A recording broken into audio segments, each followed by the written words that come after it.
Title: Such an Idiot. Written by Love Malin. Why did you let him go? You asked Zhongli, who was gazing into the plains of the balcony of Huangshu Inn. Surely you know the dangers that lie in the chasm, Rex Lapis. Zhongli's silence irritated you. Your heart beating painfully, just the thought of your companion entering unknown and highly dangerous lands made you feel anxious and sick. Of course, you knew Xiao was capable of holding his own. You knew of his strength. Still, he made you worry every day. Xiao is more than capable of taking care of himself, Zhongli finally replied. Thousands of years worth of knowledge does not cancel out the fact that he is still prone to danger, sir. You argued back.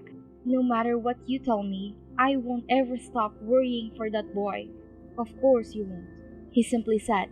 I wouldn't expect you to, but you must understand this. He then turned to face you, amber orbs burning into yours. It all comes down to a matter of trust. Have faith in Xiao. I'm sure everything will be fine then. And even as he turned to leave, still, your heart ached. Throughout the entire day, you felt an unease in your chest, a terrible ache in your heart. It seemed to be worse than yesterday's treatment. Your mind was plagued with thoughts of Xiao and his safety, the chasm, the lying dangers awaiting him, and the worst possible scenario, his possible death. The thought still terrified you. Although you weren't part of the five Yakshas, you still harbored a deep fondness for them. Lusacius was like the older brother you'd never had, making flower crowns with Indarias and Menogias, sharing wisdom with Menogias and the peaceful days with Xiao. It was all so simple, but then their karmic death had gotten the best of them. You watched Menogias slaughter Bonanos, and Indarias succumb to her depth, Xiao's suffering screams ringing in your ear. How useless you were then. You had sworn to protect Xiao after Lusacius disappeared, promised to love and care for him, promised to do something because you couldn't before. You were jerked out of your destructive thoughts when you felt a jerking pain on your hands. You had bitten your nail down to the skin and hadn't noticed until it split open. You groaned, sticking the finger in your mouth to lick off the blood.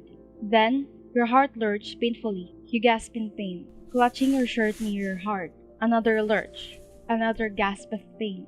He was in danger, grave danger. Unable to stand idly any longer, you teleported to the chasm. As you did, the pain in your heart grew more intense. You called out for his name desperately. You could feel him. He was somewhere. You called out for his name again. This time, a tear slipped out. Then two, three, then a stream. Your heart was in so much pain. Your lungs felt like they were about to burst.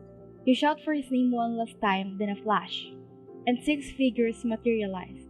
Hope flared in your chest, but as the figures became clear, you realized none of them was the face of your beloved Adeptus. Scrambling to them, you went to the closest person available. Where is he? You cried, more tears streaming down your face.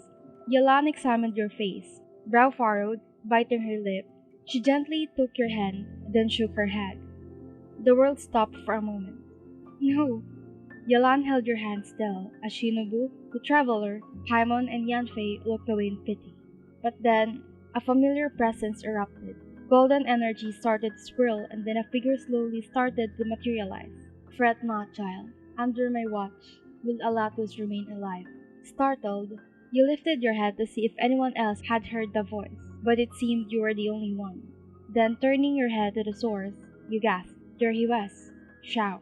The pain in your heart and lungs finally settled, and you breathed easy again. Releasing your hand from Yalan's, you quickly made your way to Xiao, who was on his knees taking big gulps of air.